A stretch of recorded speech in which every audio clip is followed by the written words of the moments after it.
Welcome. I'm your host, Dustin.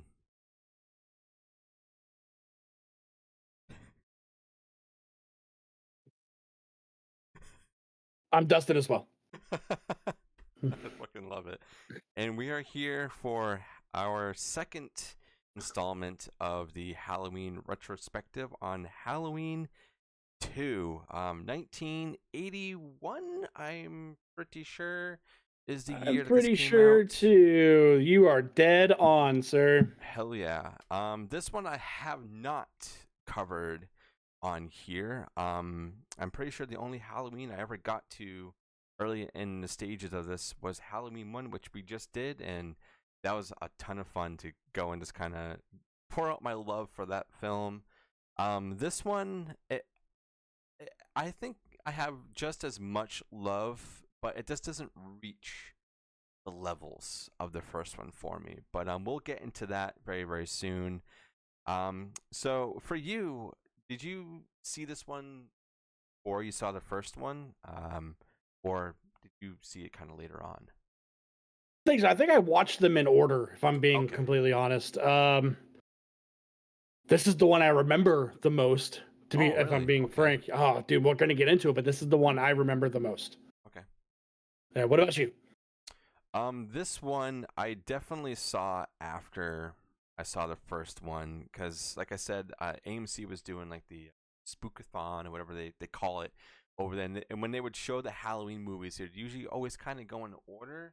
And Mm-hmm. I remember saw the first one. I think the following day they showed Halloween 2. And obviously I was scared of the first one, but my mom, she liked to watch movies as a family, and it was Halloween, so it was just like kind of like, why not? But just go ahead and do it. Sure. If I'm scared, then whatever, I'll just go to bed early. But this one I do remember sitting through, being scared, but I don't think I was as scared as I was watching the first one because I was already kind of warmed up with the Michael character, and the setting was a bit different, even though I absolutely hate hospitals. They creep me the hell out. I hate it. My anxiety goes to the roof. So that kind of feeds into how I feel about this film.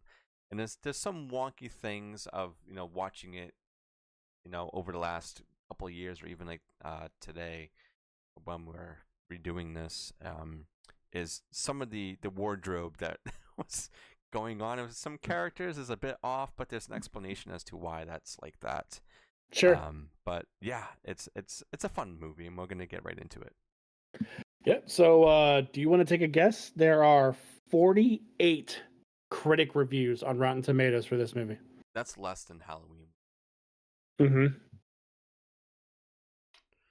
This one, like, I think for most people, this is like you were saying, you remember this one the most. I think this one kind of falls in with a lot of the other people who are watching these movies. So I'm gonna have to go and say it's definitely certified fresh. I don't think it would not be, but I'm definitely gonna go lower. The last one was in the 90s. I'm gonna have to say this one's like 85. This one's sitting at a whopping 33%. Wow! Woo! Mm-hmm. Okay, maybe it's the audience that's gonna come through. So audience has 50,000 plus. Okay, critics did not fucking like this movie. Neither did John Carpenter, but that's Mm, okay. yes. So, all right, I'm gonna go. I'm gonna say 63. Yo, are you fucking looking at it? No, I'm not. Wow, wow, 63. That's crazy. Well, On the money, baby. the audience is up there. I think 63. That's pretty reasonable for this film. It's definitely slightly above average. I'm It'll trying to think focus. if I have like any real like ties to this. Like there's scenes in it that definitely messed me up as a kid for sure. Like we got the hot tub or like the Oh therapy yeah, tub that's going on. the That was like really therapeutic fucked. tub. Oh yeah. The ending of going through the glass of this guy being like, okay, he's extra strong. We kind of get introduced to him being maybe the sister or cousin of Laurie Strode. We Hey, kind of well, get that. Yeah, this one definitely plays on the family aspect. This is when we first start to see his inkling of supernatural powers Yep. in this one. Uh, what I dig the most in this one is the opening because we get the recap of the Mm. first one, you know, and then it goes to Dr. Loomis and the cop on the street, Mm-hmm. and they're chasing down that kid, Michael Myers that's got blonde hair, Beach Myers. And then, dude, when that cop goes, wow, plows right into him into the van, man. Oh my god, dude! And they're like, nothing's gonna be able to tell me what it is, who he is, except for dental records, Yep. dude. It's very over the I top, but it's this funny. this movie turns it up to 10 from the first one. You know what I mean? Like, Mm-hmm. there's shit that happens in this. You're like, wow, okay, it's getting wild quick, which I like a Yeah. lot. So, but I'll start with you. What what did you like the most about this movie? What I really dig is that it carries on to being the same night, even though this movie was what 3 or 4 years later. Mm-hmm. Obviously, I don't think it's something that John Carpenter really wanted to do, or even like Deborah Hill really wanted to do. But I think that they were just like kind of thirsty for money at the time, and they were getting more gigs and bigger budgets. And this definitely had a bigger budget. We had Dick Warlock, who really think made Michael really scary because his face just stretched out the mask just a little bit that made it feel a little off. So I really like the aesthetic of Michael Myers in this film, and his presence and how a little bit more menacing he is, especially walking the streets and listening to people's conversations, and he's just a little bit more aware of like what's going on, because obviously he fell through the cracks of everybody else from the first movie. But I really like the setting because, like I said earlier, I hate hospitals, and for this being in a hospital, an empty hospital, like very very empty hospital. It Uh, became very empty. Yeah. yeah, and it's creepy. And I like the kind of plays that Laurie does with the people that are in the hospital to kind of make her be able to do the things that she does later on in the film. Because if she let some things happen with like pills or whatever kind of take over her, she would be immobilized and she would have been fucking killed. But she definitely takes some liberties to make sure that she's fully aware, like always saying like, oh, don't put me to sleep, please don't put me to sleep. And like it's kind of also like pre like Freddy from Nightmare on Elm Street, like don't put me to Yeah. sleep.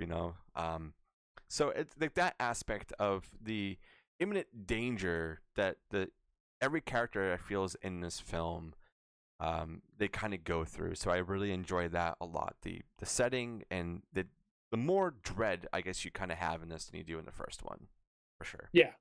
Oh, for sure. Um, I like what you just touched on.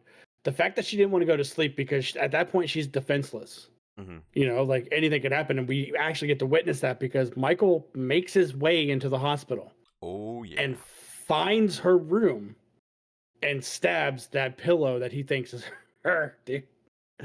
So fucking good. But I really like the kills in this one a Hmm. lot.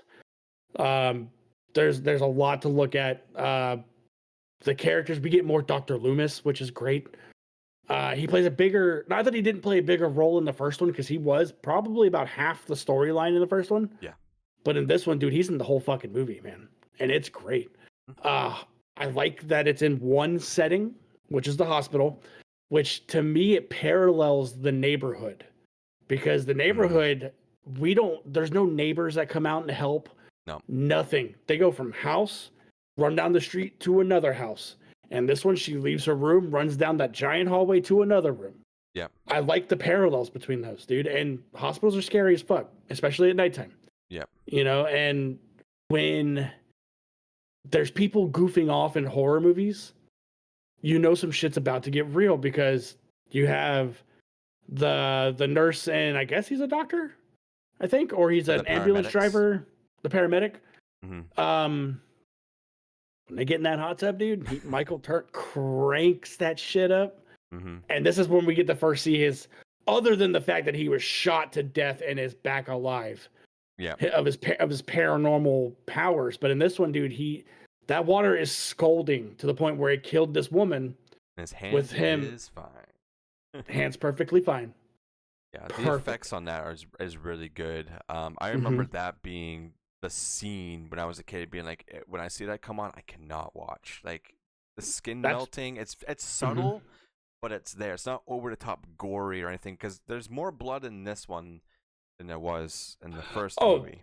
yeah, dude, they cranked it up. You watch someone get their throat slit in this one, dude, And and another thing too that I always forget, but this little subtle nod that I guess if you're not really paying attention, you can overlook it. Is when Lori first gets to the hospital and they're pulling in, and you see the mother and the son.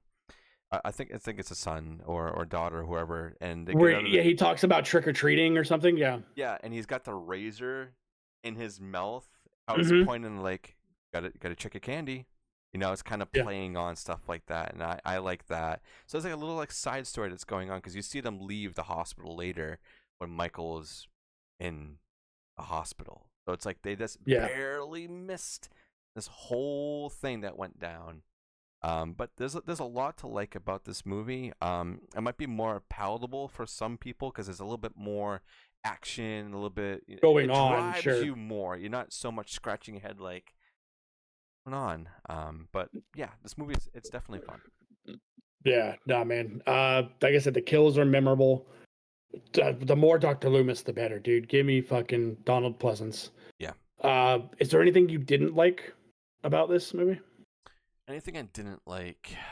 Um, yeah, I have to talk about Jamie Lee Curtis's wig that There she you go. has. Like that's the one thing that I think really puts off some of it. It feels too cartoony at times to seeing Mm-hmm. her kind of run around. Like, not to say her acting is not great, of her like acting injured and limping around and whatnot, but she was filming another movie at this time and she had to cut her hair for it, so they gave her a wig that didn't really look all that great. But Nope. I think that's really good. And in some sort of sense to make the movie not so menacing as seeing like, oh, this is a little off, kind of funny to laugh at when you see all these other gruesome things happen. Um, but I don't know if there's really anything that I dislike too much. I mean, there's a lot of characters and a lot of kind of side stories that are going on, but they seem kind of fleshed out and meet their ends for the most part. Um, like you had that relationship or that sort of kind of building relationship from the paramedic and Lori, where he's like trying to get with this with Lori, who's like A patient? Yeah. yeah, she's like half alive, like Yeah, super there you go. Yeah. shocked. Fucking weirdo. And then you have the other paramedic who has some pretty gross comments towards one of the nurses who wants to just get it in with her and whatnot. It's funny, don't get me wrong, but it's just Yeah. like, dude, like just fucking stop. Michael, very menacing. Like I said earlier on, his mask is a bit stretched because of Dick Warlock, which is no, this one's a little bit. It's a Halloween 2 mask, a little bit more Hmm. stretched. Um, but yeah, I can't think of anything off the top of my head that when I watch it, I'm like, oh, I don't like that. What about you? Nothing. I don't not like anything about this movie. John Carpenter's score again just Mm-hmm. fucking rips. Yeah. Uh, there's just so much for me there, because I know this is a movie that a lot of people don't like. Apparently, looking Yeah. at Rotten Especially Tomatoes. critics. Yeah, but a lot of people don't like this movie. Um, but I think this is the movie that set up Michael Myers to be a contender with Jason, to be a contender with Freddy, just up there being like this fucking unstoppable force. Mm-hmm. Because we witness it in this movie too. Like they're like at the end of the movie, they're all inside the hospital. They're like, "Oh my god, he's outside! Lock the door, lock the glass door." Walks right on through, man. It's He just such a walks. great scene. But that's another display of brute strength that he has because he did it in the first one with picking Bob up and stabbing him to the door. That was just a display of strength, and he did the same thing in this by walking straight through fucking tempered glass. Yep. So there's nothing to not like, and there's honestly nothing I'd change. Yeah. Like, if I we're gonna feel get that to too. that, like, I just don't think there's anything to change, man. Because, like I said, the setting is great, the kills are great, the mood is great, the score is great.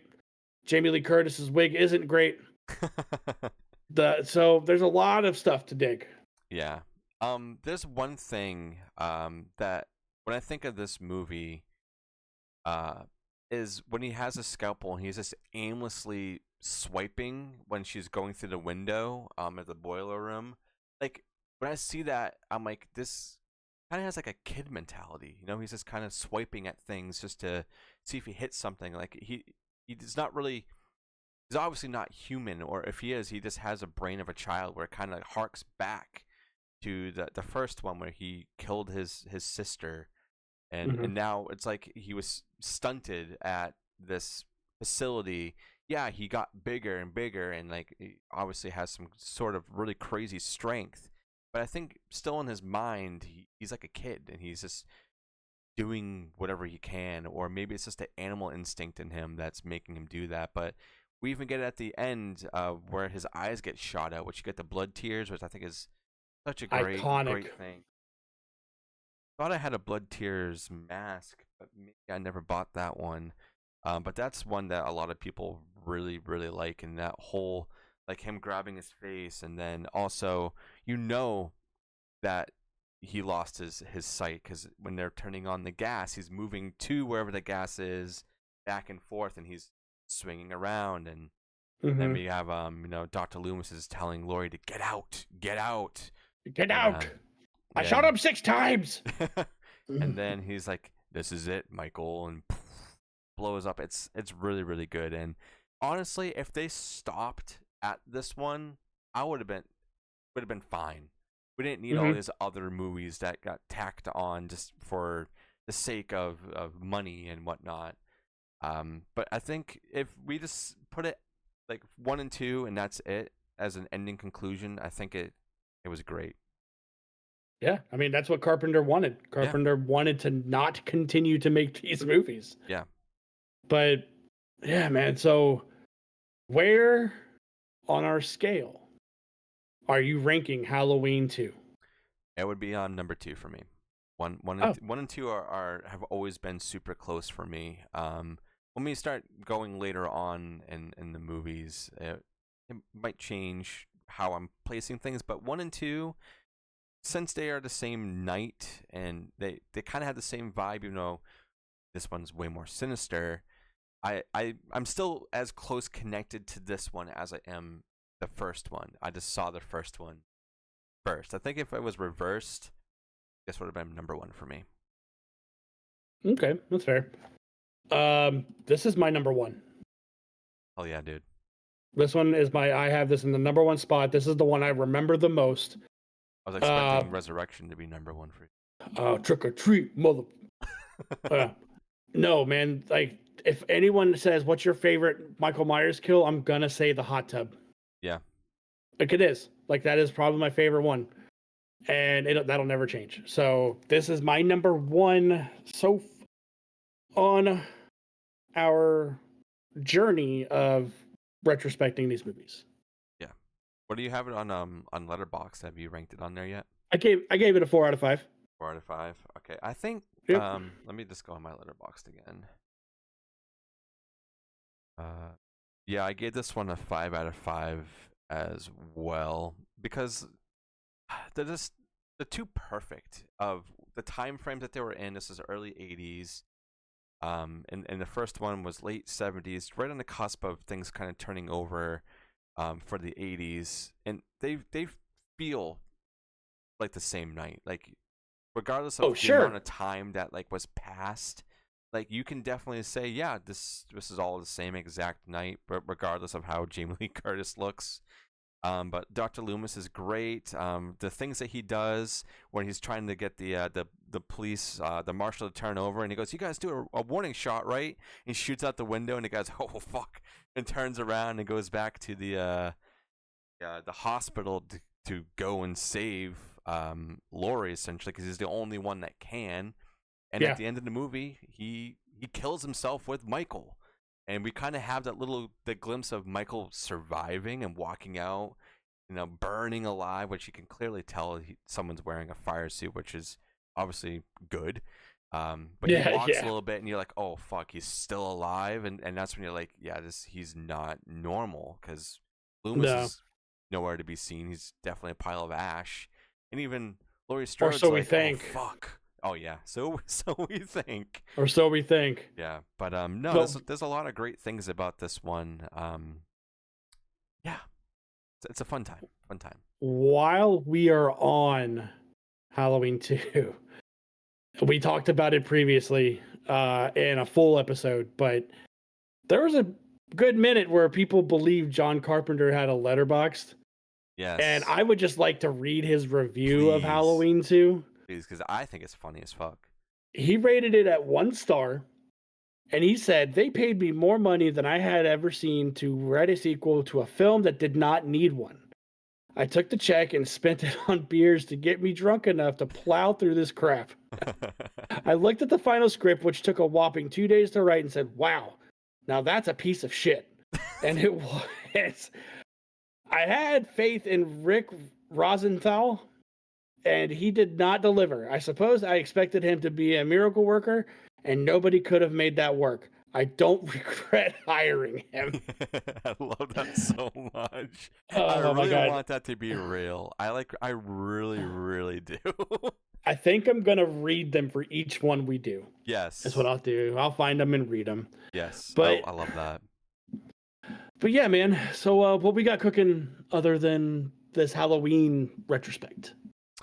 I think either this would be out before or right around the same time we had Sean from Movie Dumpster come on, and we did a couple of reviews with him. He was on Essential Picks. That was super duper fun. I think by the time that this is coming out, our shirt design might be out and available. If not, it would be very, very soon. So Patreons will be able to see those early, and we want you guys to get them at a discounted price for a little while, so you guys can get a hold Sure. of them and whatnot. But yeah, we have so many Halloween movies to get through. It's gonna be fun, but it's also gonna be kind of exhausting because some of these are kind of a slog. But that's Gordon okay. Green. But yeah, Yeah. dude, we got a lot of cool shit going on, and I'm so happy that I'm finally able to go and talk about these films that mean a lot to me. Growing up, all the ones before Rob Zombie, I'll say that all the ones before that have meant a lot to me growing up, and I think really shaped me into the horror fan that I am today. Perfect. But yeah, you like Dustin just mentioned Patreon. You can go over there if you are feeling ever so generous, and you can support us for as low as $1. Over there, you get early access to episodes. You get first dibs when we do have stuff drop, like this T-shirt design that we have cooked up by our good friend Derek, the Eyeball Soup Man. Hell yeah. For his work is fucking great. He live streams on Twitch when he draws. He's working through a tarot deck, which I'm sure when this comes out, he will still be working on it because he's been working on that tarot deck for over a year. All hand drawn shit. He's super rad. We're on all socials, right? We're on Instagram. We're on X. Yep. Facebook. Facebook. Yeah. Not Threads. TikTok yet. Threads. Well, we are on TikTok, but I just don't use the account. That's the only thing. Sure. Okay. Well, there's that. So, yeah, man. Do you got anything else before we want to get out of here? No, I mean, just fill up your Halloween season Better not with say a candy lot corn. of great shit. Oh. No, candy corn. Yes, if you can find the pumpkin candy corns, those are the best. Get out of here. Yeah, I know you can see yourself out. It's fine. I will. But yeah, just watch as much as you can. I mean, it's the season to do it, and everybody's got lists out there of what you should be watching and what you shouldn't be watching, or their recommendations. But if you really want to stay true to the Halloween spirit, you gotta watch the movies that are titled Halloween. Maybe. No, there's some really good ones out there, like Oh, yeah. like Trick or Treat and stuff like that, which I think is definitely quintessential Halloween October viewing for sure. But Demonic toys. oh yeah. But yeah, that's pretty much all we got for this one. Hopefully you guys are enjoying this. Leave your rankings below, as well as we're putting these out. Tell us where you're going to be ranking your Halloween movies along with us. I want to know your scale or your timeline, because everybody's got their Halloween timelines out there of, oh, this one matches with this one matches with that. I would love to do that, but that's just too much brain work for me, man. So maybe at the very, very end of all this, we can go and do a timeline drawing, I guess you could say, where we think these would fall. But yeah, it's been super duper fun, and I'm glad we're finally doing this. Me too, man. Yeah, it's been a long time. Hell yeah. But we'll catch you on the next one. Stay spooky, everybody. Later.